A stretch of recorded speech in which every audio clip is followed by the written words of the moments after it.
আসসালামু আলাইকুম।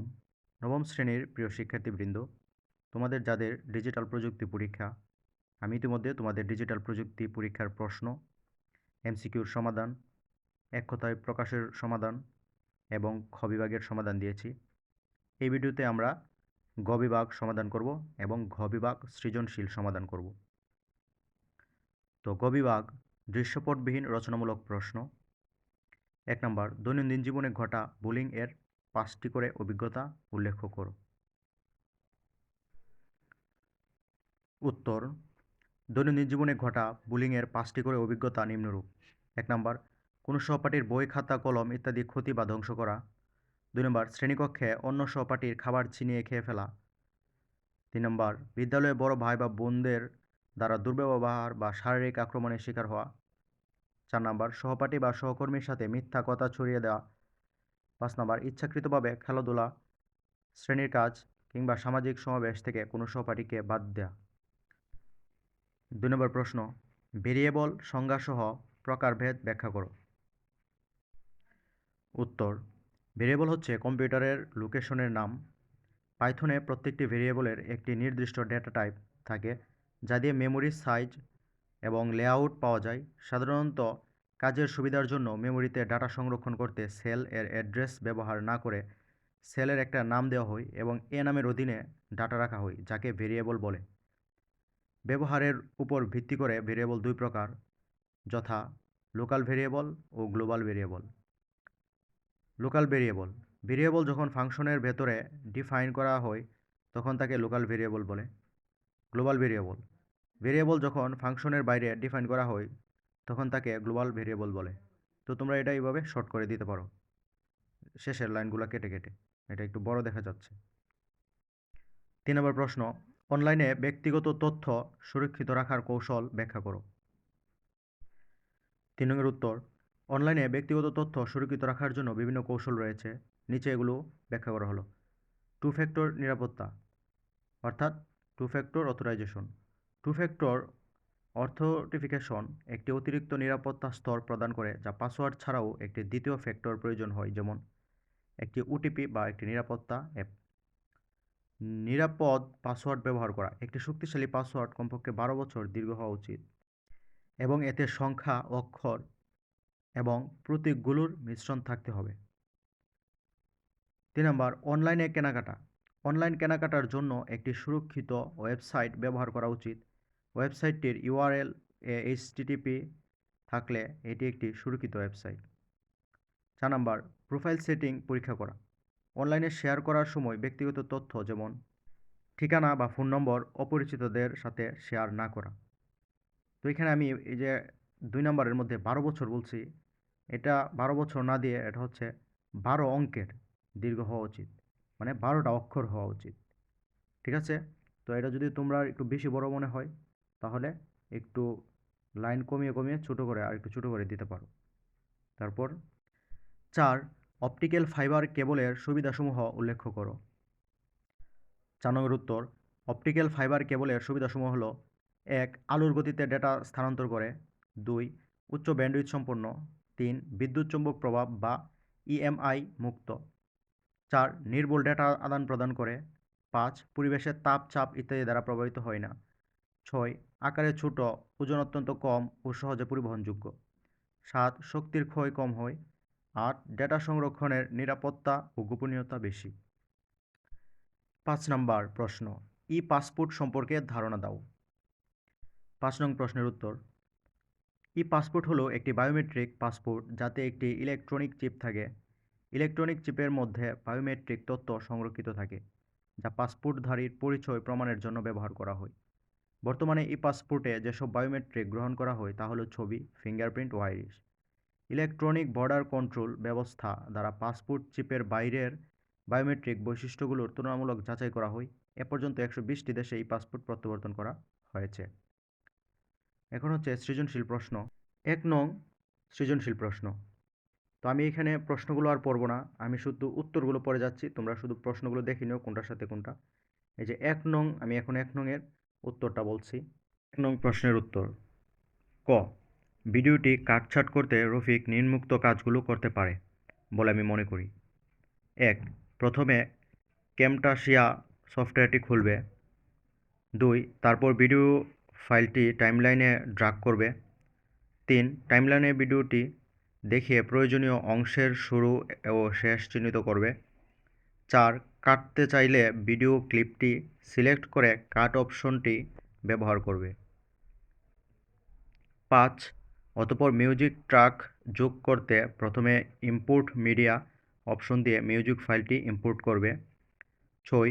এরপর টাইমলাইনে মিউজিক ফাইলটি ড্র্যাগ করে বসাবে এবং প্রয়োজনীয় জায়গায় সেট করবে। উপরোক্ত কাজগুলো করার মাধ্যমে রফিক তার ভিডিওটি কাট করে মিউজিক ট্র্যাক যুক্ত করতে পারে। খ, দৃশ্যপটে উল্লিখিত ক্যামটাসিয়া সফটওয়্যারের ট্রায়াল ভার্সন ব্যবহার করার কিছু সুবিধা রয়েছে। নিচে এর সুবিধাগুলো উল্লেখ করা হলো।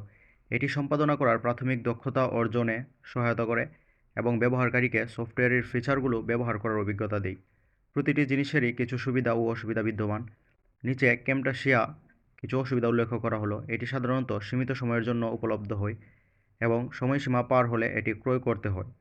এটি ট্রায়াল ভার্সনে সম্পাদিত ভিডিওতে ওয়াটারমার্ক যোগ করা হয়, যা পেশাদার কাজের জন্য উপযুক্ত নয়। দীর্ঘমেয়াদী ব্যবহারকারীরা সম্পূর্ণ ফিচার ব্যবহার করতে চাইলে সফটওয়্যারটি ক্রয় করতে বাধ্য হন। এটা হলো 2 নং প্রশ্ন। তো আমি প্রশ্নটা পড়ব না, 2 নং প্রশ্নের উত্তরটা দেখে নিই। 2 নং প্রশ্নের উত্তর: ক, প্রোগ্রাম লেখার পর স্বর্ণার কথার সাথে আমি একমত। প্রোগ্রামে কিছু লজিক্যাল ঝুঁকি রয়েছে। আমরা জানি ত্রিভুজ গঠন করতে হলে ত্রিভুজের যে কোনো 2 বাহুর যোগফল এর অপর বাহু অপেক্ষা বৃহত্তর হতে হবে, অন্যথায় ত্রিভুজটি গঠন করা সম্ভব নয়। ফলে ত্রিভুজের ক্ষেত্রফল নির্ণয়ের কোডটির শুদ্ধতা থাকে না। এজন্য আমাদের শর্ত ব্যবহার করতে হবে এবং সফলভাবে ইনপুট এর কম্বিনেশন করে টেস্ট করতে দেখতে হবে। যেমন 3টি বাহু যদি এক্স ওয়াই জেড হয় তবে X plus Y less than Z, কিংবা X plus Y less than X, কিংবা X plus Z less than Y হয়, তবে ত্রিভুজটি গঠন করা সম্ভব নয়। খ নং, প্রোগ্রামের ঝুঁকি সংশোধন করার পর পুনরায় রচিত পাইথন কোড এর আউটপুট নিম্নরূপ। কোড, তো এখানে কোড দেওয়া আছে, তোমরা এটা শিখে লিখতে পারবে। এটা হচ্ছে ইনপুট কোড, এগুলো ইনপুট করা হবে আর এটা আউটপুট পাওয়া যাবে, অর্থাৎ কম্পিউটার স্ক্রিনে এরকম পাওয়া যাবে। তো এখানে 6 নং প্রশ্নটি দেওয়া আছে, আজিম ইউটিউবে দেখলে একটি বহুতল মার্কেটে আগুন লেগেছে। তো এটা হচ্ছে 6 নং প্রশ্ন। 6 নং প্রশ্নের উত্তর: ক, দৃশ্যপটে রোবটটির কাজ হলো আগুন শনাক্ত হলে পানি ঢালা। কাজেই এখানে রোবটের ইনপুট হবে আগুন শনাক্ত এবং আউটপুট হবে পানি ঢালা। আবার যে লজিকে একটিমাত্র ইনপুট এবং একটিমাত্র আউটপুট থাকে সেটি লজিক্যাল নট। কাজেই লজিক্যাল নট অর্থ হলে যুক্তিসঙ্গতভাবে কোনো একটি বিষয়কে নেতিবাচক বা বিপরীত হিসেবে প্রকাশ করা। লজিক্যাল নটকে এই চিহ্ন দিয়ে প্রকাশ করা হয়। খ, বাইনারি সংখ্যা পদ্ধতিতে 2টি সংকেত 0 এবং 1 ব্যবহৃত হয়। লজিক্যাল নট এর ক্ষেত্রে কম্পিউটার বাইনারি সংখ্যা 0 এবং 1কে হিসেবে নিবে। লজিক্যাল নট 1কে 0 হিসেবে নিবে। তাই লজিক্যাল নট এর ক্ষেত্রে রোবট 0 ইনপুটকে আগুন শনাক্ত এবং 1 ইনপুটকে আগুন শনাক্ত হয় নাই ধরে নিম্নের ট্রুথ টেবিল দেখানো হলো। তো এটা হচ্ছে নিম্নের ট্রুথ টেবিল বা সত্যক সারণী, তোমরা এই ট্রুথ টেবিল সহকারে দিবে। তারপর হচ্ছে 7 নং সৃজনশীল প্রশ্নটি, এই যে এখানে দেওয়া আছে। আমরা এখন 7 নং সৃজনশীল প্রশ্নের উত্তর দেখি। 7 নং প্রশ্নের উত্তর: ক, নোবেলের ব্যবহৃত প্ল্যাটফর্মটি হলো ওয়ার্ডপ্রেস। নিম্নে ওয়ার্ডপ্রেসের মাধ্যমে ওয়েবসাইট তৈরির ধাপসমূহ উল্লেখ করা হলো। প্রথমত, ব্রাউজার ওপেন করে অ্যাড্রেস বারে wordpress.com লিখে ওয়েবসাইটে প্রবেশ করি। 2 নম্বর, লগ ইন অপশনে ক্লিক করে জিমেইল দিয়ে লগ ইন করি। 3 নম্বর, অ্যাকাউন্ট না থাকলে ক্রিয়েট অ্যান অ্যাকাউন্টে ক্লিক করে সাইন আপ করে নিই। 4 নম্বর, ওয়েবসাইটের সার্চ অপশনে ক্লিক করে ডোমেইন নেম নির্বাচন করি। 5 নম্বর, ডোমেইন নেম সিলেক্ট করে কন্টিনিউ অপশনে ক্লিক করি এবং ওয়েবসাইট তৈরির কাজ শুরু করি। 6 নম্বর, ওয়েব হোস্টিং প্রোভাইডার বাছাই করি। 7 নম্বর, ওয়েবসাইটের থিম ও ডিজাইন নির্বাচন করি এবং প্লাগ ইন যুক্ত করি। 8 নম্বর, জরুরি সাইট সেটিং কনফিগার করে প্রয়োজনীয় ওয়েব পেজ সেট প্রমোট করি।